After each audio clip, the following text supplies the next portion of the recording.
Hey YouTube, it's Aisha, your girl Geek XX Chic, and I'm here with another Walking Dead reaction. We are on Season 7, Episode 12, which is called Say Yes. Now this is clearly a little bit of a harkening back to Episode 10, where Rick met with the scavengers, and Jadis said that little line at the end where she was negotiating with Rick, and she of course said say yes. I think it's a little bit more than that too, just because, all right, I'm just going to give a little bit of a just forewarning right now. I'm probably going to fangirl a lot during this episode because it was already teased as being a very Richonne heavy episode, and I'm a huge Richonne fan, so you know, if you're not, I'm sorry, but if you are, then you know you're going to be freaking out along with me. But yeah, I feel like the say yes might be a little bit metaphorical to something else maybe that might happen in the episode. We'll see. I don't want to get too many predictions at this point, so let's jump into this episode. I'm super excited for it. I've been on pins and needles waiting, so let's get into it. Boop. Got some food. Ooh.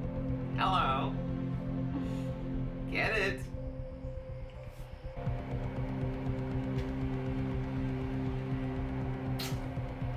So badass side by side. Close. Another gun. Ooh. Well now. Hello. What is it? We're fighting the fight. You know why that smile's about, Richard. The smile of a satisfied woman. It means we got the numbers to fight now. We just need to find some guns. Do you know where we could find that many guns today? This week? This year? No, God. we don't. Hey, maybe you could just save all this for them. Right? God. Stop sulking. He looks like a little angel sleeping. How old are you, dear? Probably 4. You're outside the gate. Rick's gotta stop with remembering all this nostalgic stuff. My heart can't take it. And by that I mean keep it coming. These are serious rounds. Might be serious guns here, too. Seriously?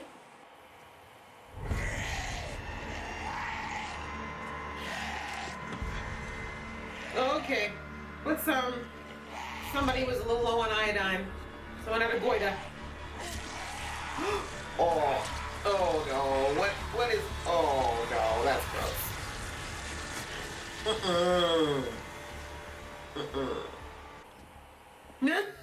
That's a water gun.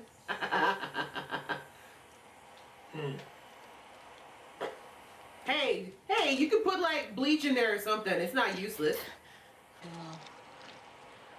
What? Let's see No. what we're gonna see. Is that a roof? Hello, did we learn nothing from the, what is that, Season 3? When the walkers all fell through the roof and almost killed Glenn for the first time?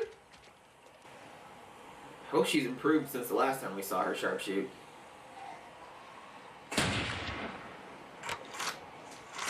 I'm taking that as a no. Oh, damn! Good girl. What? Oh my god!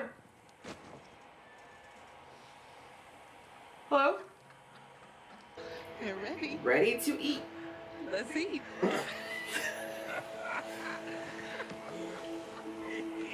It's so cute to see them all joking around. I don't think I've ever seen them like this. Because I was stupid enough to listen to you. But you were. And you did. Gabriel's like, what? You stand there telling people about You can certainly blame me for the fact that you have a life. But after that, what are you going to do with it? How are you going to make what needs to happen, happen? Listen again, dropping this knowledge. Anything is possible until your heart stops beating. Certainly more than yelling at a fool. Thanks for coming out though, Rosita. Father Gabe just Drop the mic on your ass. Bye. So tomorrow, we go out there, we get the weapons, right? Mm-hmm. We get Jadis and her people to fight. That beer too? Damn. We kill Negan and anyone else we have to win. Well, that's just an item list. Okay, we get the weapons, we just get the people, then we kill Negan, and then... After that, we keep reordering things together. I want that. If it's something you wanted. Oh. Yeah. I think Rick just said he wants her to be his forever person. Just saying. So cute.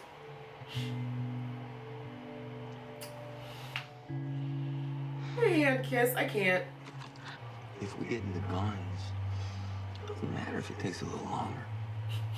Wait, I've been, Rick's like, psh, waiting to show you screw that Carl one. and Judith. Who needs them? We got Some food. We got sex. killing. We don't need anything else. Oh. Kind of knew it was kind of an act. What? You want this? Congrats. It's yours. Someone gave it to me. I think that's a choking hazard. I don't think she should have that. But she did. That means something now. It does. It has to. Judith's like, woman, what are you Advice is- talking about? I'm pooping my pants right now. Rick won't leave there without their... Yeah, I just want a snack. Can you just give me a snack? Have that one on the way, you draw the rest. You're leaving me 8. We could shoot them, but that would call the rest of the field. This is about to be quiet. Right. Yeah, okay. Sure, Rick. Yeah. God, that silhouette is so cool. I feel like there's gonna be more. No. Oh. Oh, come on. Michonne's like, what are you even doing over there? When Bay's done, and she has to go over and help you with your stuff. Come on. Walkers. I can push. So can I. You just worry about staring us in that gap. Thanks for coming out though, Rick. What? Who's shooting?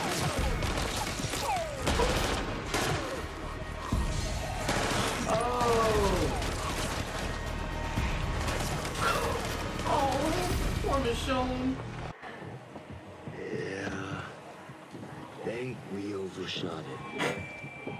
You think? Or you know?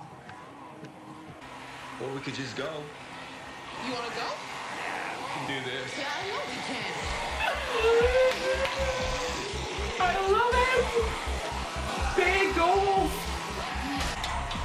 Yes, Michonne lined them up.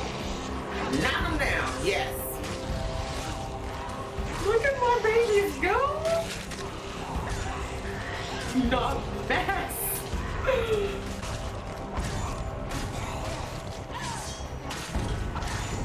This is so badass! Oh, you need that distraction, don't you?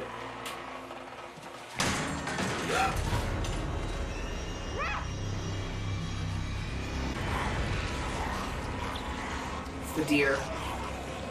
It's the deer. Michonne, oh, shit, she didn't see the deer. Oh, baby girl, it's okay. That's right. That's right, Rick. He's like, grab your sword, baby. Yes. Oh.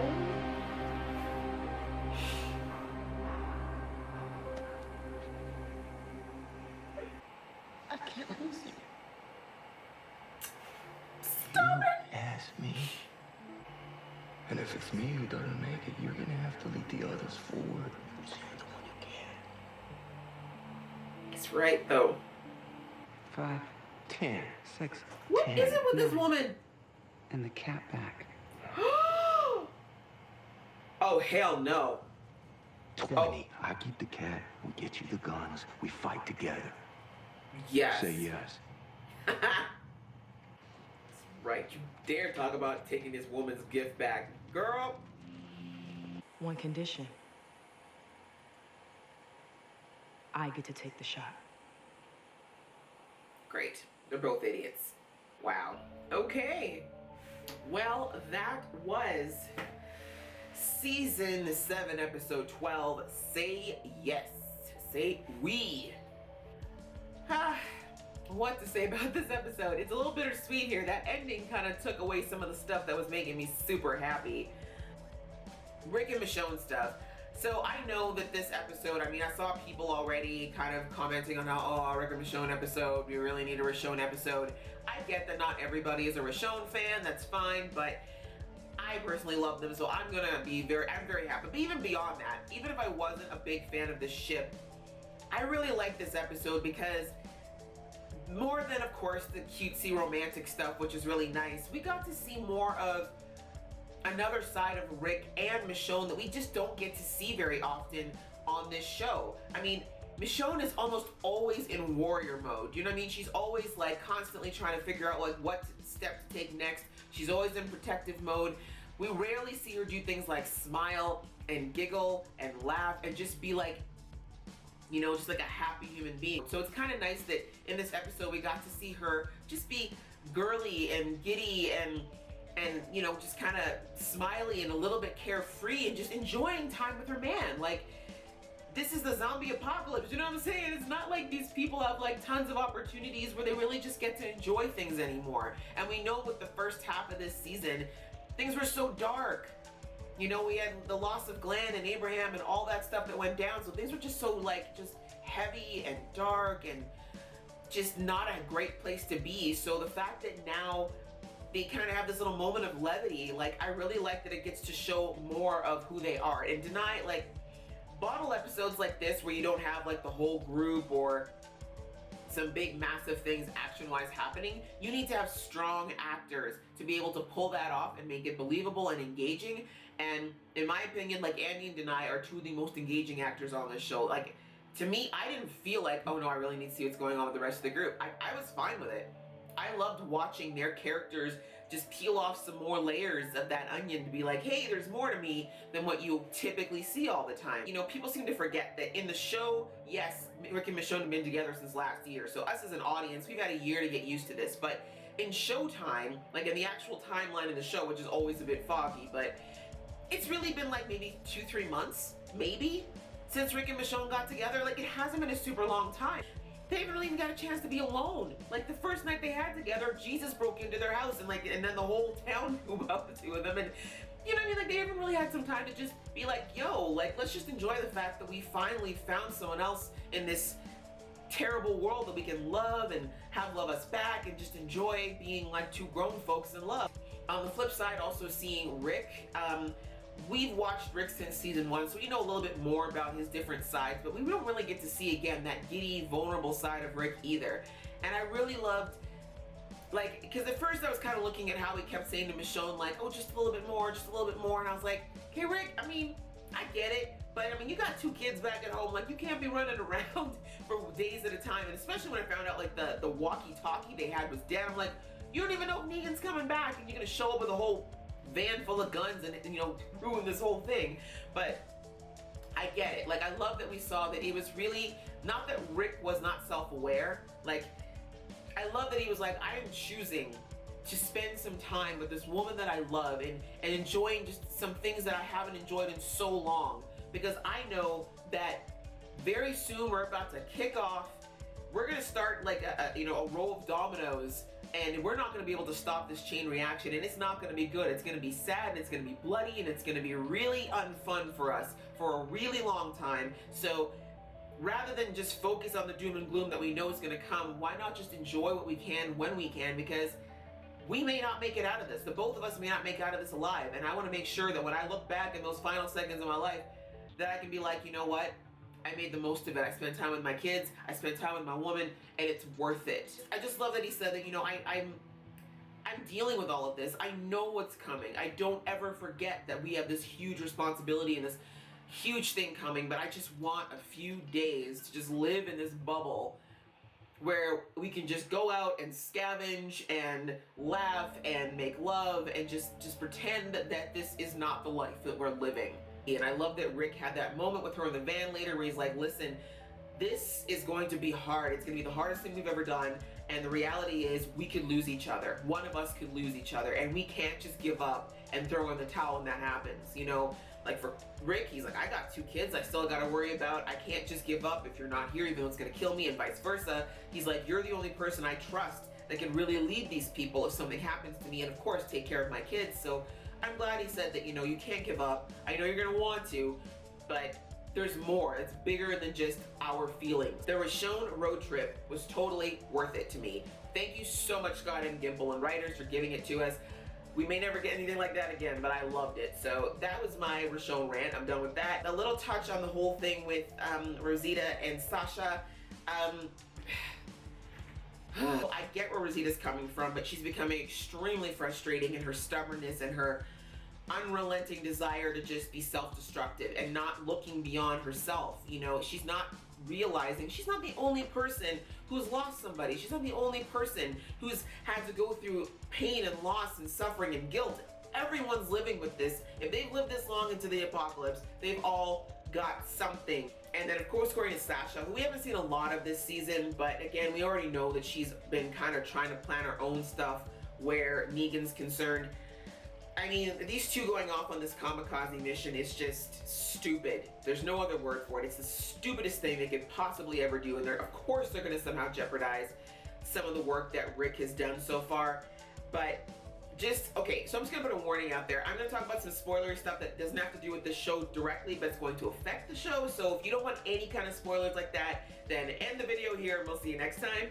But you've been warned. Okay, I'm going into it.